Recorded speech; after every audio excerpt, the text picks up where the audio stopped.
What's going on, guys? Stefan, S&E's Garage. Today we are in our 2007 Camry, and if you see my last video, you'll see that I put a dash cam in my 2021. And I am in this car a lot more than I am in the new one, simply because I drive this back and forth to work every day, which, like I've mentioned before, is a 160 mile a day drive. So 160 miles times 5 days. You do the math. I'm in this car a lot. So what we actually went ahead and picked up is the Garmin Dash Cam 2 Mini, which is really small. It's a really nice cam. And the reason I went that route is because I wanted to hide it inconspicuously up behind my rear view mirror. And I didn't really want to see it. And I didn't think it'd be necessary that I have a screen on my camera, because with this camera, you can download an app on your smartphone, whether you have an Android or an iPhone. And you can access all the files via that app. So I don't really need a screen. It's got voice activation if I wanted to save a clip or something. I think you say, "Hey Garmin" or "Okay Garmin," and then save this clip, something of the sort. So it's nice and easy. Another thing I did have to pick up is a SanDisk micro SD card. So we went ahead, we picked that guy up too. And we're going to go ahead, open this box, see what we got in it. Let's check it out.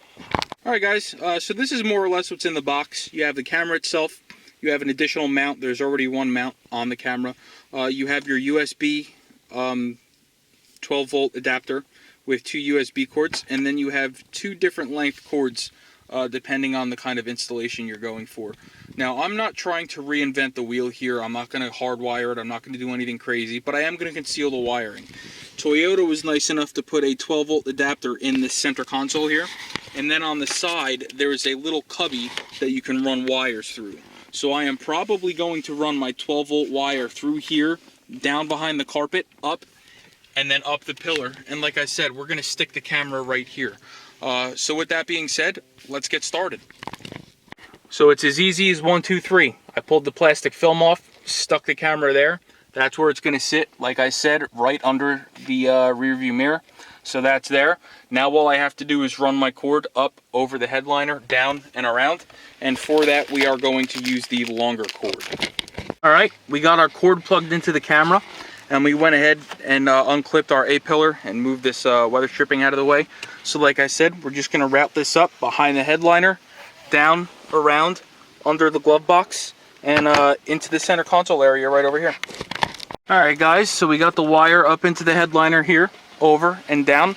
Whenever you're running a wire behind your A-pillar, if you have side curtain airbags, you always want to make sure the wire is behind the airbag, not in front of it. If your wire's in front of it, it can hinder the airbag deployment, it can injure you, and we don't want that. So anytime you're doing that, always make sure you're behind the airbag and you're not going to hinder airbag deployment in any way. So now that we're behind the bag, we can go ahead, run this down the pillar, up behind the kick panel, and then like I said, up under the glove box.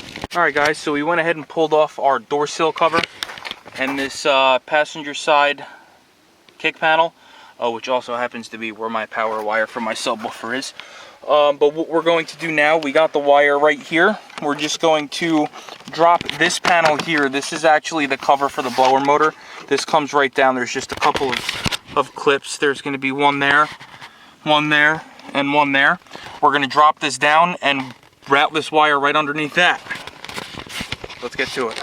It is worth mentioning that this trim panel is just held in with 3 push pins, the one that goes here on the door sill, so that's nice and easy. This one is held in by 2. One of them stayed in, so I have to go get my pliers and pull that out.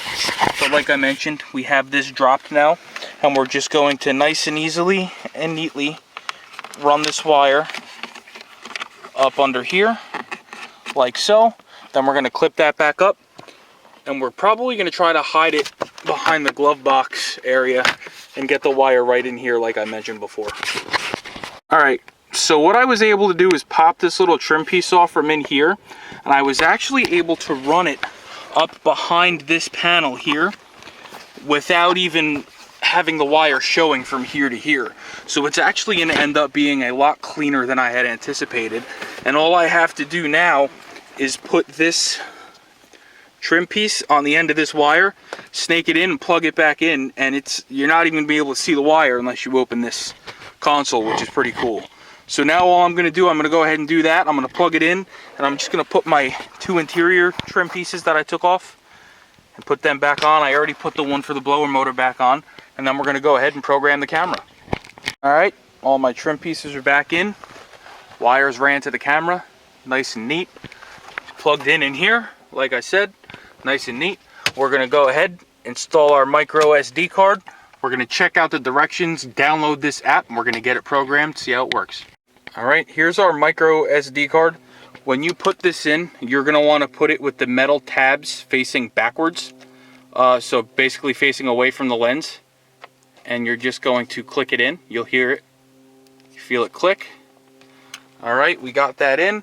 Let's go ahead, download the Garmin app, and see how this thing works. So the first thing they tell you to do in the directions is to hold this microphone button here for 8 seconds after you install your micro SD card. And what that's going to do is format the card to the camera. So we already went ahead and did that. Now we're going to go download the Garmin app. So the app you're going to want to download is called the Garmin Drive app. We just went ahead, downloaded that. Here it is. So we're just going to go ahead and go through the motions here. Allow everything. We're going to turn on Bluetooth, which I don't know why it's off, but we're going to turn it on. We're going to go back to the app, which is over here, all the way in the back. Alright. Yes, I read everything, whatever, sure. We're going to agree. We're going to go to Dash Cam. And what it's going to do now is basically search for the camera. And now it's telling us to hold down the save button until the LED flashes blue. So we're going to go ahead and do that. And that little LED should start flashing. There we go. So now it's connecting. We're going to pair it. And once it's paired, we should be able to see a live view of what the camera sees. And at that point, we should be able to fine-tune the direction of the camera.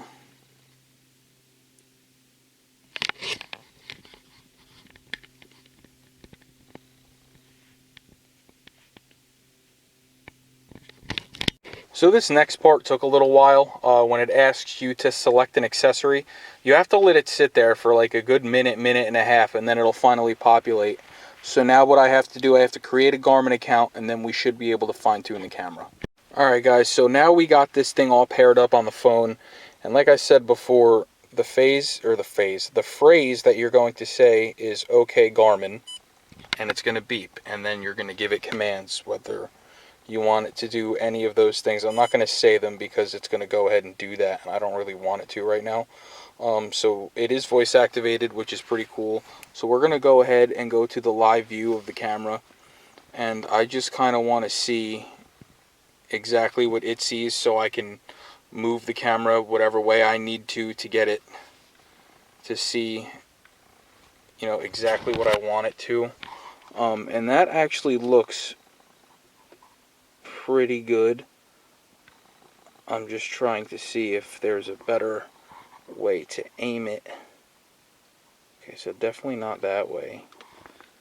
A little bit like that. Alright, and that should be good.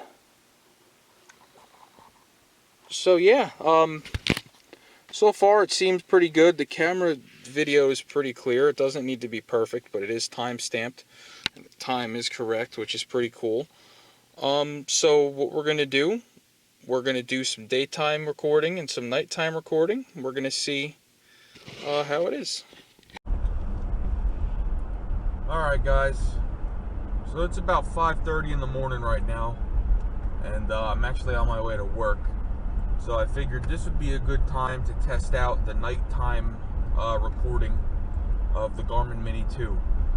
And right now I'm honestly not even looking at it, so I'm not sure how it looks. But we'll check it out once I upload the video.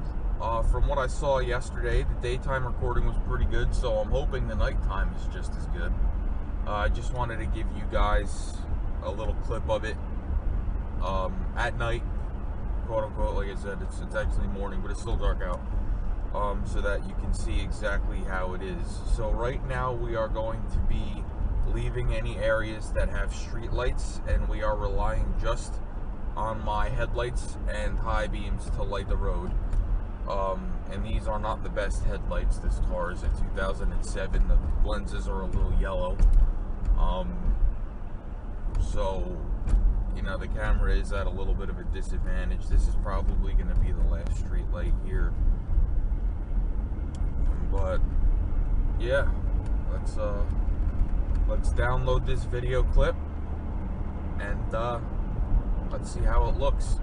On my way home from work, I will do a daytime driving recording, again using the Garmin, and we'll see how it works. Alright guys, it's been a couple days. This is actually the first time I've gotten to drive the car during the day with the camera, just because I had to work some overtime, and by the time I got off it was already dark. But this is basically how the Garmin Mini 2 records during the day. I just wanted to show you guys this. I'm going to add this to the video. With that being said, please like, share, subscribe, and we will see you on the next one.